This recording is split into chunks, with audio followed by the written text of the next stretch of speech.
Star FM International News. Star Nation, sa ating international news, inanunsyo ng Estados Unidos na itinigil na nito ang naval blockade laban sa Iran matapos lumagda ang dalawang bansa sa isang kasunduan na naglalayong wakasan na ang tensyon sa gitnang silangan. Ayon sa U.S. Central Command, inalis na nila ang blockade alinsunod sa direktiba ni U.S. President Donald Trump. Dahil dito muling binuksan ng Strait of Hormuz, isang malagang rutang dinadaan ng mga barkong may dalang langis at iba pang kalakal. Nabatid na kasama sa kasunduan ang agad na pagpapatigil ng operasyon ng U.S. military kung susunod niya ang Iran sa kasunduan. Kabilang sa mga kondisyon nito ang pagsira ng Iran sa kanilang imbakan ng enriched uranium at pagtigil sa pagpopondo sa mga kaalyadong armadong grupo sa rehiyon.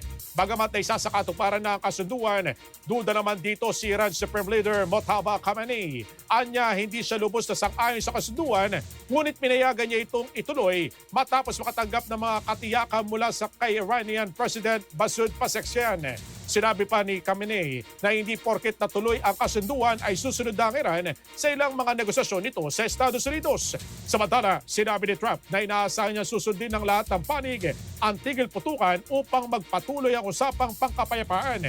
Nagpahayag naman ng suporta sa kasunduan si Israeli Prime Minister Benjamin Netanyahu at binigyan din ng kaalagaan ng matibay na relasyon ng Israel at Amerika. Gayunpaman, may ilang opisyal sa kanyang gabinete na nagpahayag ng pagtutol sa kasunduan. Napag-alaman na nakasaad sa kasunduan ng pagtigil ng anumang digmaan, muling pagbubukas ng Strait of Hormuz, pagpigil sa Iran na magkaroon ng nuclear weapon at pagtatatag ng pondong aabot sa $300 billion para sa muling pagbangon at pagpapaunlad ng ekonomiya ng Iran. Sa kabila nito, nananatiling aktibo ang mga pag-atake sa pagitan ng Israel at grupong Hezbollah sa Lebanon matapos yayag ang kasunduan. Ngunit ayon sa Israel, hiwalay ang kanilang operasyon laban sa Hezbollah habang sinabi naman ng Iran na kasama sa kasunduan ng Amerika ang pagtigil ng digmaan sa Lebanon. Star